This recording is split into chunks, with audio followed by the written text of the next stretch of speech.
എന്നോട് അതായപ്പം എൻ്റെ ഒരു കൂട്ടുകാരിയുടെ കെയർ ഓഫിൽ ദുബായിൽ അതും ഞാൻ വലിയൊരു കുരുക്കിലാണ് ചേട്ടാ പോയി വീണു. ഹായ് ഹലോ എല്ലാവർക്കും നമസ്കാരം. പുതിയൊരു വീഡിയോയിലേക്ക് സ്വാഗതം. നമ്മുടെ സജനാനൂർ ഇവർക്ക് നല്ല കുരുട്ടുബുദ്ധിയാണ്. കാരണം ഇവരൊരു വിഷയം ഉണ്ടാക്കി സ്വയം ചീഞ്ഞ് നാറി ഈ സോഷ്യൽ മീഡിയയിൽ നിൽക്കുകയാണ്, അല്ലെങ്കിൽ പൊതുസമൂഹത്തിന്റെ മുന്നിൽ നിൽക്കുകയാണ്.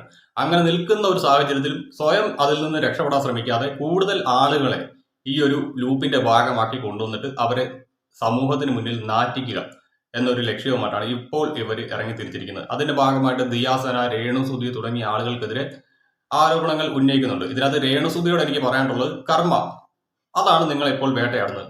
ഒരു കാലഘട്ടത്തിൽ നിങ്ങൾ കാണിച്ചു കൂട്ടിയ കുറച്ചധികം തോന്നിയവാസങ്ങൾ അത് നിങ്ങളെ ഇപ്പോൾ തിരിച്ചടിക്കാൻ തുടങ്ങിയിട്ടുണ്ട്. ഇപ്പോൾ നിങ്ങൾ ഒരു അസുഖത്തിന്റെ പിടിയിലാണ്. അതിൽ നിന്ന് നിങ്ങൾ എത്രയും പെട്ടെന്ന് റിക്കവർ ആയിട്ട് വരട്ടെ എന്ന് ഞാൻ ആത്മാർത്ഥമായിട്ട് പ്രാർത്ഥിക്കുന്നു. പക്ഷേ നിങ്ങൾ നല്ല രീതിക്ക് സജീവമായിരുന്ന ഒരു കാലഘട്ടത്തിൽ, അതായത് ഇനാഗ്രേഷനും മറ്റു കാര്യങ്ങളൊക്കെ ആയിട്ട് നിങ്ങൾ സജീവമായിരുന്ന സമയത്ത് നിങ്ങൾ ഉണ്ടാക്കിയ കുറെ അധികം വിവാദങ്ങൾ, ആ വിവാദങ്ങൾ നിങ്ങളെ ഇന്നും ഫോളോ ചെയ്യുന്നുണ്ട്. അതാണ് യാഥാർത്ഥ്യം. ഈ കഴിഞ്ഞ ദിവസമായിരുന്നു മറുനാടൻ മലയാളി എന്ന് പറയുന്ന ഓൺലൈൻ ചാനലിന് സജനാനൂർ ഒരു ഇന്റർവ്യൂ നൽകിയത്. ആ ഒരു ഇന്റർവ്യൂവിനകത്ത് ദിയാസന എന്ന് പറയുന്ന മുൻ ബിഗ് ബോസ് താരത്തിനെതിരെ ഗുരുതരമായിട്ടുള്ള ഒരു ആരോപണം സജിന ഉന്നയിച്ചു. അത് മറ്റൊന്നുമല്ലായിരുന്നു, സജിനയുടെ ഫ്ളാറ്റിലേക്ക് എത്തിയ ദിയാസന അവിടെ വെച്ച് MDMA എന്ന് പറയുന്ന രാസലഹരി ഉപയോഗിച്ചു. അത് ഉപയോഗിക്കാണ്ട് തന്നെ പ്രേരിപ്പിച്ചു എന്ന തരത്തിലുള്ള ഗുരുതരമായിട്ടുള്ള ഒരു ആരോപണം. ഈ ഒരു ആരോപണം വന്നതിന്റെ തൊട്ട് പിന്നാലെ സജിനയ്ക്കെതിരെ ദിയ നിയമ നടപടികളും സ്വീകരിച്ചിട്ടുണ്ട്. ഡീഫോർമേഷൻ സ്യൂട്ടും ഫയൽ ചെയ്തിട്ടുണ്ട്. അതുമായി ബന്ധപ്പെട്ട് ദിയാസന നൽകിയ ഇന്റർവ്യൂവിന്റെ കുറച്ച് ഭാഗങ്ങൾ വെച്ചുകൊണ്ട് ഞാൻ ഇന്നലെ ഒരു വീഡിയോ ചെയ്തിട്ടുണ്ടായിരുന്നു. അത് നിങ്ങളൊന്ന് പോയി കാണണം. അതിനകത്ത് ദിയാസന ഈ പറയുന്ന ഫിറോസ് ഖാനെതിരെ ഒരു കംപ്ലൈന്റ് കൊടുക്കാണ്ട് പോവുകയാണ്. അതിന് വിശദാംശങ്ങൾ ആ ഒരു വീഡിയോക്കകത്തുണ്ട്. എന്നാലും ഞാൻ ആ ഒരു ടോപ്പിക്ക് ഇതിനകത്ത് പറയുന്നില്ല. എന്നാൽ ഇവർ പറഞ്ഞ കുറെ അധികം കാര്യങ്ങൾ നമുക്കൊന്ന് കണ്ടു നോക്കാം. എന്നോട് അതായപ്പം എൻ്റെ ഒരു കൂട്ടുകാരിയുടെ കെയർ ഓഫിൽ ദുബായിൽ അതും ഞാൻ വലിയൊരു കുരുക്കിലാണ് ചേട്ടാ പോയി വീണത്. അതിനകത്തുനിന്ന് അവിടെ നിന്നോട് ഞാൻ പറഞ്ഞു, ഈ റസൂൽ പൂക്കുട്ടി വരാൻ കാരണം അങ്ങനെ നിൽക്കുമ്പോൾ അന്നേരം എൻ്റെ ഈ മെൻ്റൽ ടോർച്ചറിങ് വന്ന സമയത്ത് ഞാൻ ഭയങ്കര ഡൗൺ ആയി. കാരണം ഫിറോസ് വന്നിട്ട് ആദ്യം ഞാൻ ഫിറോസിനെ വരട്ടാനാണെങ്കിലും പിന്നെ എനിക്കും വിഷമമായി. അപ്പോൾ ഫിറോസ് പറഞ്ഞില്ല എനിക്കും വേണ്ട. ഫിറോസും പൂർണ്ണമായിട്ട് എന്നെ അവോയ്ഡ് ചെയ്യാൻ തുടങ്ങി എന്നെ അങ്ങ്. അപ്പോൾ ഞാൻ ഭയങ്കര ട്രോമയിലോട്ട് പോയി. കാരണം ഞാൻ ഒരിക്കലും ഇങ്ങനെ അന്നത്തെ കണക്ക് പേടിപ്പിക്കാൻ വേണ്ടിയിട്ടാണ് ചെയ്യുന്നത്. ഇയാൾ പൂർണ്ണമായിട്ട് ഇയാൾക്ക് വേണ്ടാന്നുള്ള രീതിയിൽ തീരുമാനിച്ചു കഴിഞ്ഞു. അപ്പോഴത്തേക്ക് ഞാൻ ഭയങ്കര ഡൗൺ ആയിപ്പോയി. ഒന്നാമത് വർക്കില്ല, എല്ലാം കൊണ്ട് ഇതായിപ്പോയി. എനിക്ക് അറിഞ്ഞൂടാ ആ സിറ്റുവേഷൻ. ആ സമയത്ത് എൻ്റെ കുറച്ച് നല്ല ഫ്രണ്ട്സുകൾ എന്നെ വിളിച്ചുകൊണ്ട് പോയി. എന്നെ ആ മെൻ്റൽ ട്രോമയിൽ നിന്ന് എന്നെ ഒന്ന് മാറ്റാൻ വേണ്ടിയിട്ട് എവിടെയെങ്കിലും കൊണ്ടുപോകും, കറങ്ങാൻ പോകും. പെണ്ണുങ്ങളാണേ, ആണുങ്ങൾ പിന്നെ അതും പറയാം ആണുങ്ങളാണോ. അപ്പോൾ ഇവരിതിനകത്ത് പറയുന്നുണ്ട്, ഫിറോസ് ഖാനെ ഒന്ന് പറ്റിക്കാൻ വേണ്ടിയിട്ട് താൻ ചെയ്ത ഒരു പരിപാടിയാണ്, ഇനിയിപ്പോൾ ഒന്നിച്ച് ജീവിക്കുന്നില്ല എന്നത് തീരുമാനം. പക്ഷേ ഫിറോസ് പിന്നീട് ഇവരെ പൂർണ്ണമായിട്ടും ഒഴിവാക്കിയെന്ന്. ഇതിനകത്ത് സജിനയുടെ ഭാഗത്തു നിന്ന് നല്ല ഗുരുതരമായിട്ടുള്ളൊരു വീഴ്ചയുണ്ട്. പലപ്പോഴായിട്ട് ഇതേ കണക്ക് നിങ്ങൾ ഈ പറയുന്ന ഫിറോസ് ഖാനെ പറ്റിച്ച വീഡിയോസ് ഒക്കെ പുറത്തേക്ക് വന്നിട്ടുണ്ട്. ഒരു എഗ്രിമെന്റ് പേപ്പറിൽ എനിക്കിനി അയാളുടെ കൂട്ടത്തിൽ ജീവിക്കാൻ താല്പര്യമില്ല എന്ന് പറഞ്ഞുകൊണ്ട് നിങ്ങൾ ഒപ്പിടുന്ന വീഡിയോസ് എല്ലാം ഫിറോസ് പുറത്തിട്ടുണ്ട്. അങ്ങനെയുള്ള ഒരാളെ ഇനി തന്റെ ജീവിതത്തിന്റെ ഭാഗമാക്കാണ്ട് ഈ പറയുന്ന ഫിറോസിന് താല്പര്യമില്ല. അതുകൊണ്ട് തന്നെ അയാൾ നിങ്ങളെ അവോയ്ഡ് ചെയ്തു. അതിനകത്ത് അയാളെ കുറ്റം പറഞ്ഞിട്ട് കാര്യമില്ല. നിങ്ങളുടെ ഭാഗത്ത് തന്നെയാണ് ഈ ഒരു വീഴ്ച ഉണ്ടായിരിക്കുന്നത്. പിന്നെ അതാണ് നിങ്ങളുടെ സുഹൃത്തുക്കൾ. ആ സുഹൃത്തുക്കളെ ഏറ്റവും മികച്ച ഒരു സമ്മാനമായിരുന്നു ദൈവം നിങ്ങൾക്ക് നൽകിയത്. പക്ഷെ ആ സുഹൃത്തുക്കളെ പോലും നിങ്ങൾ ഇപ്പോൾ വെറുപ്പിച്ചു. അത് മറ്റൊരാൾക്ക് വേണ്ടിയിട്ട്. ആ ഒരാൾ കളിച്ച കളി, ആ കളി കൃത്യമായിട്ട് മനസ്സിലാക്കാണ്ട് നിങ്ങൾക്ക് സാധിച്ചില്ല. അതുകൊണ്ട് തന്നെയാണ് നിങ്ങളുടെ സുഹൃത്തുക്കളിൽ പലരും ഇന്ന് നിങ്ങളുടെ ശത്രുവായി മാറിയിരിക്കുന്നത്. കാരണം നിങ്ങൾ മെന്റലി അത്രത്തോളം വീക്കായി നിന്ന സമയത്ത് നിങ്ങളെ കൈപിടിച്ച് ഉയർത്താൻ ശ്രമിച്ച ധാരാളം സുഹൃത്തുക്കൾ നിങ്ങൾക്കുണ്ടായിരുന്നു എന്ന് നിങ്ങൾ തന്നെ പറയുന്നു. അതുകൂടാതെ നിങ്ങളെ ഇപ്പോൾ ഈ ഗൾഫിൽ നിന്ന് രക്ഷപ്പെടുത്തി വിട്ടതും നിങ്ങളുടെ ഒരു സുഹൃത്താണെന്ന് പറയുന്നു. ആ സുഹൃത്തിന്റെ ഓഡിയോ കഴിഞ്ഞ ദിവസം പുറത്തേക്ക് വന്നിരുന്നു. നിങ്ങളെ പിടിച്ച് ഒന്ന് കുരുക്കി കഴിഞ്ഞാൽ നിങ്ങളുടെ മൂക്കിൽ നിന്ന് കിലോ കണക്കിന് MDMA പുറത്തേക്ക് വരുമെന്ന് പറഞ്ഞുകൊണ്ട് ഒരു സുഹൃത്ത് അയച്ച ഓഡിയോ. ആ ഓഡിയോക്കകത്ത് അവർ പറയുന്നുണ്ടായിരുന്നു, നിങ്ങളെ ഗൾഫിൽ നിന്ന് രക്ഷപ്പെടുത്തി വിട്ടത് ഈ പറയുന്ന സുഹൃത്താണെന്ന്. എന്തായാലും നമുക്ക് ബാക്കി കൂടെ ഒന്ന് കണ്ടുനോക്കാം. എൻ്റെ കുറച്ച് അവരെക്കുറിച്ച് പറയേണ്ട, അവരുടെ പേര് പറയാത്തത് കാരണം ഇങ്ങനെ കുറേ അലിഗേഷൻ കിടക്കുന്നുണ്ട്. അവരുടെ പേര് ഞാൻ പറയാത്തതാണ്. അവരെല്ലാം എന്നെ കൊണ്ടുപോയി ഇതാക്കി.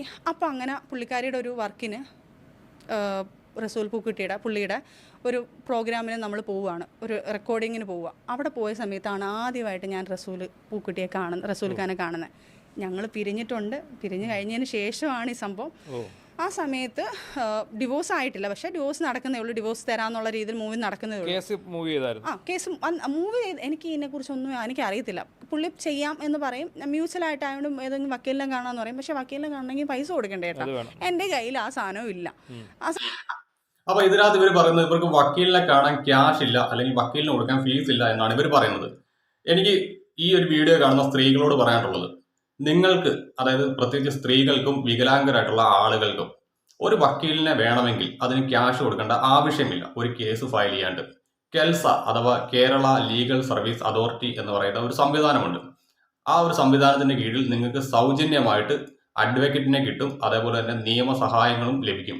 അത് നമ്മുടെ ഇന്ത്യൻ ജുഡീഷ്യറി സ്ത്രീകൾക്കും അംഗവൈകല്യം ബാധിച്ച ആളുകൾക്കും തീർത്തും നിർധനരായിട്ടുള്ള ആളുകൾക്കും പ്രൊവൈഡ് ചെയ്യുന്ന ഒരു ഫെസിലിറ്റിയാണ്. ആ ഒരു ഫെസിലിറ്റി ഉപയോഗിക്കാവുന്ന സജനയ്ക്കും, എത്രയധികം സെലിബ്രിറ്റി ആയിട്ടുള്ള ഒരു വ്യക്തിക്ക് ഇതിനെക്കുറിച്ച് പോലും ഗ്രാഹ്യമില്ല എന്ന് പറയുമ്പോൾ വിശ്വസിക്കാൻ പറ്റുന്നില്ല. കാരണം കെൽസ എന്ന് പറയുന്ന സംവിധാനം തീർത്തും സൗജന്യമാണ്. 3 ലക്ഷം രൂപ പ്രതിവർഷം വരുമാനം ഉള്ളവർക്ക് വരെ ഈ ഒരു സൗകര്യം ലഭ്യമാണ്. സ്ത്രീകൾക്കും കുട്ടികൾക്കും വികലാംഗരായിട്ടുള്ള ആളുകൾക്കും നിർധനരായിട്ടുള്ള ആളുകൾക്കും ഇതുവഴി സൗജന്യ നിയമസഹായം കിട്ടും. അതുകൊണ്ട് തന്നെ എല്ലാവരും ഈ കെൽസ എന്ന് പറയുന്ന പ്ലാറ്റ്ഫോമിനെ കുറിച്ച് അറിഞ്ഞിരിക്കണം. അതുവഴി നിങ്ങൾക്ക് ആർക്കെതിരെയും കേസിന് പോകാം ലീഗലി. അതായത് നിങ്ങൾക്ക് എന്തെങ്കിലും തരത്തിലുള്ള ഗാർഹിക പീഡനവും മറ്റു കാര്യങ്ങളോ ഒക്കെ നേരിടുന്നു എന്നുണ്ടെങ്കിൽ നിങ്ങൾക്ക് കോടതിയിലേക്ക് കേസുമായിട്ട് പോകണമെങ്കിൽ കെൽസ എന്ന് പറയുന്ന ലീഗൽ സർവീസ് അതോറിറ്റിയുമായിട്ട് ബന്ധപ്പെടാം. അവിടെ നിങ്ങൾക്ക് സൗജന്യ നിയമസഹായം ലഭിക്കും. ഇത് ഇത്രയും പറഞ്ഞ സജനയ്ക്കും കൂടിയുള്ള ഒരു ഇൻഫർമേഷൻ ആണ്. കാരണം സജനയ്ക്ക് ഇനി ഇപ്പോൾ ഡിവോഴ്സ് കേസിന് ഒരു അഡ്വക്കേറ്റിനെ വെക്കാൻ ക്യാഷ് ഇല്ല എന്നുണ്ടെങ്കിൽ സജനയ്ക്ക് കെൽസയെ സമീപിക്കാം. പക്ഷേ ഈ ഒരു സാഹചര്യത്തിൽ നിങ്ങൾ സമീപിച്ചിട്ട് കാര്യമുണ്ടോ എന്ന് എനിക്ക് തോന്നുന്നില്ല. കാരണം മറ്റൊന്നുമില്ല, നമ്മുടെ ഓസ്കാർ വിന്നിംഗ് ജേതാവിന്റെ ഒരു ഓഡിയോ ക്ലിപ്പ് പുറത്തേക്ക് വന്നിട്ടുണ്ടായിരുന്നു. അതിനകത്ത് നിങ്ങൾക്ക് ഏകദേശം 40 ലക്ഷം രൂപ അദ്ദേഹം സമ്മാനിച്ചിട്ടുണ്ട്. അതുകൂടാതെ ഡയമണ്ട് നെക്ലേസും മറ്റു കാര്യങ്ങളൊക്കെ സമ്മാനിച്ചതായിട്ട് പറയുന്നുണ്ട്. അങ്ങനെ ഇരിക്കുന്ന ഈ ഒരു സാഹചര്യത്തിൽ ഇനിയിപ്പോൾ നിങ്ങൾക്ക് കെൽസ എന്ന് പറയുന്ന ആ ഒരു അതോറിറ്റിനെ സമീപിക്കാണ്ട് പറ്റില്ല. മറ്റൊരു അഡ്വക്കേറ്റിനെ വെക്കുക. ഒരു ജൂനിയർ അഭിഭാഷകനെ വെച്ചാൽ പോലും നിങ്ങൾക്ക് ഈ ഡിവോഴ്സ് കേസ് ഫയൽ ചെയ്യാം കോടതിയിൽ.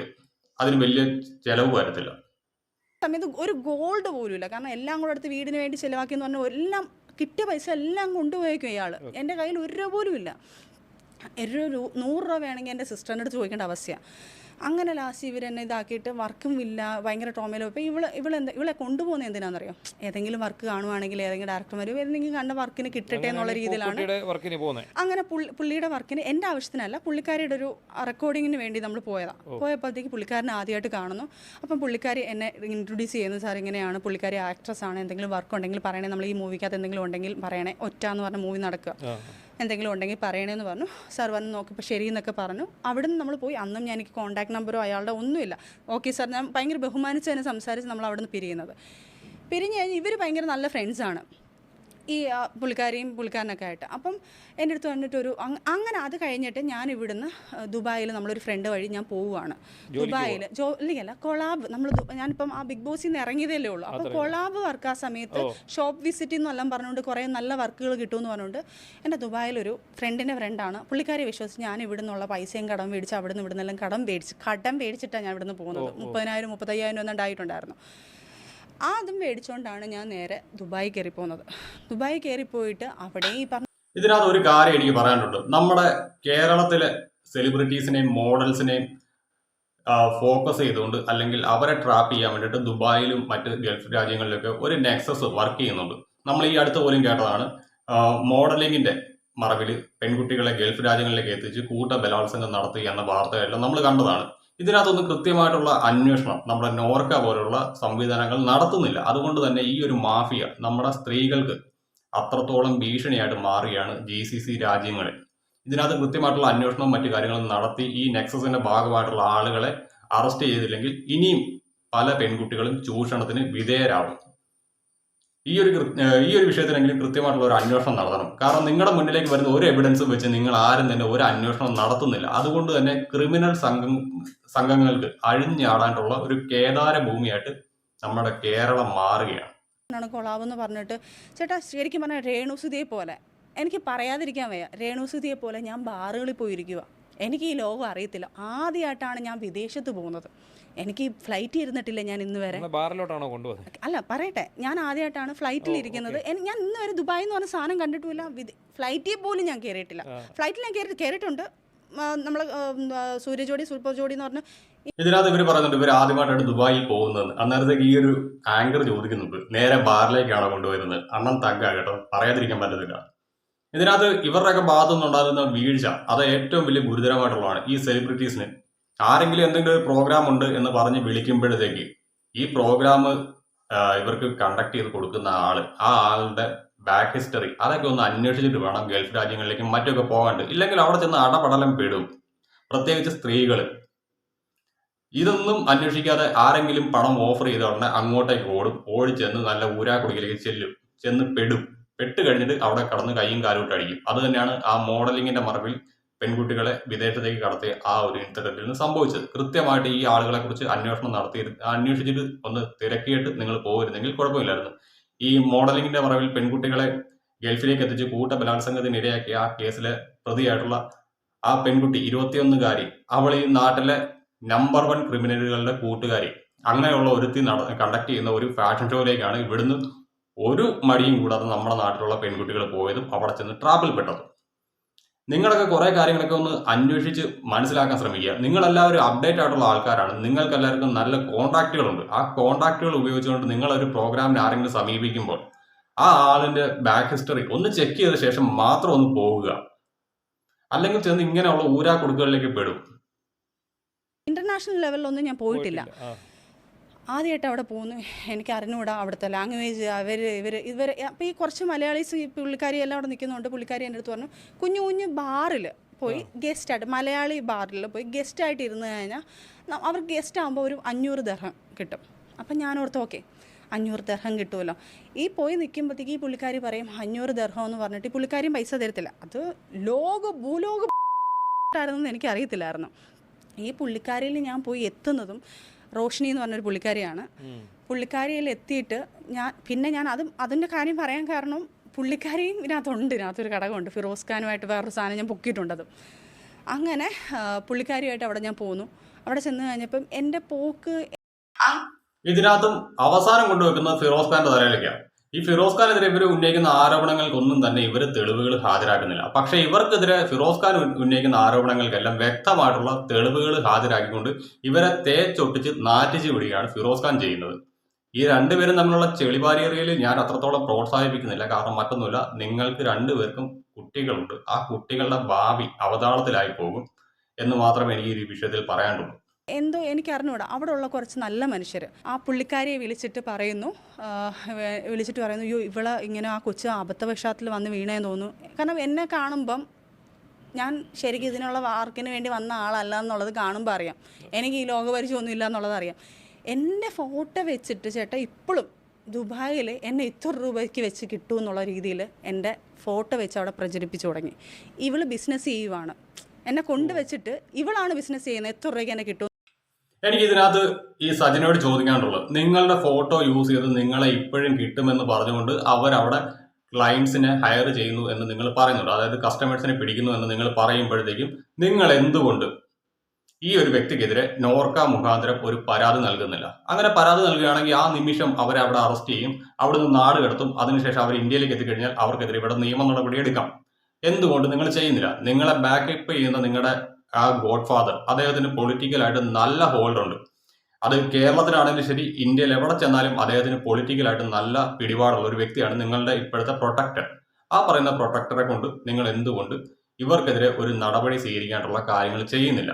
അത് ചെയ്യാതിരുന്നിട്ട് നിങ്ങൾ ഇവിടെ കടന്ന് വായിട്ട് അടച്ചിട്ടോ അതാണ് കരഞ്ഞു കൂവിയിട്ടോ ഒരു കാര്യമില്ല. ആരും നിങ്ങളെ വിശ്വസിക്കാൻ പോകുന്നില്ല. നിങ്ങൾ ഇത് പറയുന്നതിന് മുൻപ് അവർക്കെതിരെ ഒരു കേസ് ഫയൽ ചെയ്തിരുന്നെങ്കിൽ, നോർക്ക റൂട്ട്സ് വഴി ഒരു കേസ് ഫയൽ ചെയ്ത് അത് ഇന്ത്യൻ എംബസി മുഖാന്തരം അവിടെ എത്തിച്ചിരുന്നുവെങ്കിൽ, അതിന്റെ തെളിവുകൾ നിങ്ങൾ ഹാജരാക്കിയിരുന്നെങ്കിൽ ഈ ഒരു ആരോപണം ജനങ്ങൾ വിശ്വസിച്ചേനെ. പക്ഷേ ഇവിടെ അൺഫോർച്ചുനേറ്റ്ലി അതിന് പറ്റുന്നില്ല നിങ്ങളെ കൊണ്ട്. നിങ്ങളുടെ ഗോഡ് ഫാദർ അദ്ദേഹത്തിന് ഈ പൊളിറ്റിക്കൽ രംഗത്തും നമ്മുടെ ബ്യൂറോക്രസിയിലുമുള്ള പിടിപാട് അത്രത്തോളം വലുതാണ്. എന്നിട്ടും എന്തുകൊണ്ട് ആ വ്യക്തിനെ ഉപയോഗിച്ചുകൊണ്ട് നിങ്ങളെ ഇങ്ങനെ ട്രാപ്പ് ചെയ്യാൻ ശ്രമിച്ച ആ സ്ത്രീയെ, നിങ്ങളുടെ ചിത്രം ഉപയോഗിച്ച് ഇപ്പോഴും നിങ്ങളെ മറ്റു പല ആവശ്യങ്ങൾക്കും കിട്ടുമെന്ന് പറഞ്ഞുകൊണ്ട് പലരിൽ നിന്ന് പണം വാങ്ങുന്നുവെന്ന് നിങ്ങൾ ആരോപിക്കുന്ന ഈ സ്ത്രീയെ നിങ്ങൾ എന്തുകൊണ്ട് നിയമപരമായിട്ട് നേരിടുന്നില്ല? നോർക്ക മുഖാന്തരം നിങ്ങളൊരു പരാതി അയച്ചു കഴിഞ്ഞാൽ അത് ഇന്ത്യൻ എംബസിയിൽ എത്തും. അത് അവിടെയുള്ള ലോക്കൽ പോലീസിനെത്തും. അവിടെ നിന്ന് അവരെ അറസ്റ്റ് ചെയ്ത് ഇങ്ങോട്ടേക്ക് ഡീപ്പോർട്ട് ചെയ്യും. ഡീപ്പോർട്ട് ചെയ്ത് അവർ കേരളത്തിൽ എത്തിക്കഴിഞ്ഞാൽ ആ നിമിഷം ആ സ്ത്രീ ജയിലിലാണ്. എന്തുകൊണ്ട് നിങ്ങൾ അത് ചെയ്യുന്നില്ല? അത് ചെയ്യാണ്ട് നിങ്ങളെ കൊണ്ട് പറ്റുന്നില്ല എന്നുള്ളത് എനിക്ക് വിശ്വസിക്കാൻ പറ്റുന്നില്ല. കാരണം ഞാൻ പറഞ്ഞല്ലോ, നിങ്ങളുടെ ഗോഡ് ഫാദറിന് ഈ പറയുന്ന ബ്യൂറോക്രസിയിൽ നമ്മുടെ ഭരണ സംവിധാനങ്ങളിലുള്ള പിടിപാട്. അതുകൊണ്ട് തന്നെയാണ് എനിക്ക് ഇത് വിശ്വസിക്കേണ്ട ബുദ്ധിമുട്ടുള്ളത്. ആ വ്യക്തി ഇടപെട്ടാണല്ലോ നിങ്ങളെ അവിടെ നിന്ന് കൊണ്ടുവന്നതെന്ന് നിങ്ങൾ ഇതിനകത്ത് പറയുന്നത്. അതുകൊണ്ടാണ് ചോദിച്ചത്. നിങ്ങൾ എന്തെങ്കിലും ഒരു ആരോപണം ഉന്നയിക്കുമ്പോൾ അതിനെ കൺവിൻസ് ചെയ്യാൻ പറ്റുന്ന തെളിവുകൾ കൂടി ഹാജരാക്കാൻ ശ്രമിക്കുക. അല്ലാതെ നിങ്ങൾ വന്ന് വായിട്ട് അടിച്ചു കഴിഞ്ഞാൽ ആരും വിശ്വസിക്കുന്നില്ല. അതാണ് സത്യാവസ്ഥ. കാരണം അത്രത്തോളം നിങ്ങളെ ഈ സമൂഹത്തിന് മുന്നിൽ എക്സ്പോസ് ചെയ്ത് കഴിഞ്ഞു നിങ്ങളുടെ മുൻ ഭർത്താവായിട്ടുള്ള ഫിറോസ് ഖാൻ. മുൻ ഭർത്താവെന്ന് നിങ്ങൾ പറയുന്നതാണ്. ഇതുവരെ നിങ്ങൾക്ക് ലീഗലി ഡിവോഴ്സ് കിട്ടിയിട്ടുണ്ടോ എന്ന് പോലും അറിയില്ല. ചിലർ പറയുന്നത് നിങ്ങൾക്ക് ലീഗലി ഡിവോഴ്സ് കിട്ടി, ചിലർ പറയുന്നത് നിങ്ങൾക്ക് ഡിവോഴ്സ് കിട്ടിയില്ല എന്ന തരത്തിൽ അങ്ങോട്ടും ഇങ്ങോട്ടും ആൾക്കാർ ചേരി തിരിഞ്ഞ് നിൽക്കുന്ന ഒരു അവസരമാണ്. അതുകൊണ്ടാണ് ഞാൻ പറഞ്ഞത്. പറ്റുമെങ്കിൽ നിങ്ങൾ അവർക്കെതിരെ ഒരു കേസ് കൊടുക്കുക. അങ്ങനെ കേസ് കൊടുത്തു കഴിഞ്ഞാൽ നിങ്ങൾ തന്നെ ഇതിനകത്ത് പറയുന്നുണ്ട് അവരൊരു മാഫിയ ഗ്യാങ്ങിന്റെ ഭാഗമാണ്. ആ മാഫിയ ഗ്യാങ്ങിന്റെ ഭാഗമായിട്ടുള്ള ഒരാളെ കൂട്ടിക്കഴിഞ്ഞാൽ ആ ചെയിൻ ഓഫ് സീരീസിൽ വരുന്ന ആ കണ്ണികളെ കണ്ടെത്താനും അവരെ നാബ് ചെയ്യാനും അതിലൂടെ നമ്മുടെ കേരളത്തിൽ നിന്ന് വിദേശ രാജ്യങ്ങളിലേക്ക് ജോലിക്ക് പോകുന്ന പെൺകുട്ടികൾ, അതേപോലെ തന്നെ കൊളാവ്, മറ്റ് ഇനാഗ്രേഷൻ വർക്കുകൾ, ഇതിനെല്ലാം പോകുന്ന പെൺകുട്ടികൾ, ഇവരുടെ എല്ലാം മാനം സംരക്ഷിക്കേണ്ടത് നിങ്ങളെ കൊണ്ട് പറ്റും. പക്ഷെ നിങ്ങൾ അത് ചെയ്യുന്നില്ല. ഒന്നെങ്കിൽ നിങ്ങൾക്ക് ജയിക്കാൻ വേണ്ടിയിട്ട് നിങ്ങൾ ഗുരുതരമായിട്ടുള്ള ഒരു ആരോപണം മറ്റൊരാൾക്ക് മേൽ ചാർത്തുന്നു, അല്ലെങ്കിൽ നിങ്ങൾ ചെന്ന് ട്രാപ്പിൽ പെട്ടിട്ടുണ്ട്. പക്ഷെ നിങ്ങൾ ഹെൽപ്ലെസ് ആണ്. നിങ്ങളെ സംരക്ഷിക്കാൻ ആരുമില്ല. അതാണ് വാസ്തവം. ബിഗ് ബോസ് താരമായ എന്നെ കിട്ടുമെന്നുള്ള രീതി ഇത് ഞാൻ അറിയുന്നത് പോലും ഇല്ല. പൊട്ടി ഞാൻ ശരിക്കും പറഞ്ഞാൽ എനിക്ക് അറിഞ്ഞൂടാ. നമ്മൾ ഷോപ്പ് വിസിറ്റിംഗ് എന്ന് പറയുമ്പോൾ നമ്മൾ ഗൾഫിലൊക്കെ പോകുമ്പോൾ ഇതാണ് എനിക്ക് അറിഞ്ഞൂടാ. പോയി അവിടെ ഇരിക്കുക, വരിക, ഒന്നുമില്ല. നമ്മൾ നല്ല ഡ്രസ്സിൽ തന്നെ പോയിരിക്കുന്നത്. നമ്മളവിടെ പോയിട്ട് ഒന്നും ചെയ്യണ്ട, അവിടെ പോയി ഇരുന്നാൽ മതി. അപ്പം അവർ എല്ലായിടത്തും പോയി ചിലവരൊക്കെ മറ്റേ വൈനൊക്കെ മേടിച്ചുകൊണ്ട് വരും. നമ്മളവിടെ നമുക്കൊരു കോക്ടെയിൽ പോലെ മറ്റേ ഈ ജ്യൂസ് പോലത്തെ ഒരു സാധനം നമ്മളെ കൊണ്ട് വെക്കും. നമ്മളവിടെ ഇങ്ങനെ ഇരിക്കും. ഞാൻ മറ്റേ മന്ദബുദ്ധികളെ പോലെ അവിടെ ഇരുന്ന് ഇവരും എൻ്റെ കൂടെ കാണും. ഞാനിരുന്ന് ഓക്കെ, ഇതാണ് എൻ്റെ അവിടുത്തെ ഇത്. അത് കഴിഞ്ഞപ്പോൾ കുറേ കഴിഞ്ഞപ്പോൾ എൻ്റെ പേരിങ്ങനെ അതാവെന്ന് പറഞ്ഞപ്പോഴത്തേക്ക് ഈ പുള്ളിക്കാരിയെ വിളിച്ച് എൻ്റെ കുറച്ച് നിങ്ങളെ മന്ദബുദ്ധിയിൽ നിന്ന് നിങ്ങൾ സ്വയം വിശേഷിപ്പിച്ചാൽ ഞങ്ങളാരും വിശ്വസിക്കത്തില്ല. അതുള്ള കാര്യം ഞാൻ പറയാം. കാരണം മറ്റൊന്നുമില്ല, നിങ്ങളുടെ കുരുട്ടുബുദ്ധി എത്രത്തോളം വലുതാണ് എന്ന് ഇന്നലെ ദിയാസനെ എക്സ്പോസ് ചെയ്ത് കഴിഞ്ഞിട്ടുണ്ട്.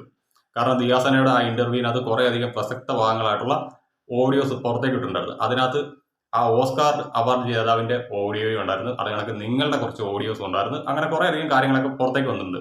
അതിനകത്തെല്ലാം തന്നെ നിങ്ങളുടെ കുരുട്ട് ബുദ്ധിയാണ് ഞങ്ങൾക്ക് എല്ലാവർക്കും കാണാൻ സാധിച്ചത്. അപ്പോൾ സോ ഗൈസ്, ഇത്രേ ഉള്ളൂ നമ്മുടെ വീഡിയോ.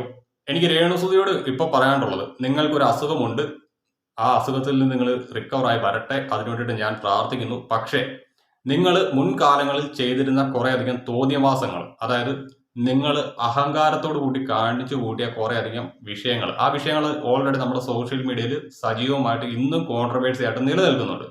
ആ ഒരു കോൺട്രവേഴ്സിയുടെ ആഘാതം ഒന്നുകൂടി നിങ്ങളുടെ ലൈഫിൽ കൂട്ടുകയാണ് ഇപ്പോൾ സജിന ചെയ്തിരിക്കുന്നത്. എന്നാൽ നിങ്ങൾ ഈ വിഷയത്തിൽ പ്രതികരിക്കാനൊന്നും പോകുന്നില്ല എന്നെനിക്ക് വ്യക്തമായിട്ട് അറിയാം. കാരണം മറ്റൊന്നുമല്ല, നിങ്ങൾക്കെതിരെ ഇതിനു മുൻപും ഗുരുതരമായിട്ടുള്ള പല ആരോപണങ്ങളും വന്നിട്ട് നിങ്ങൾ ഇതുവരെ ഒരു നടപടി സ്വീകരിച്ചിട്ടില്ല. എനിക്ക് തോന്നുന്നു 1-2 കേസുകൾ നിങ്ങൾ കൊടുത്തു. അതിനപ്പുറത്തേക്ക് നിങ്ങൾ ഒന്നും തന്നെ പോയിട്ടില്ല.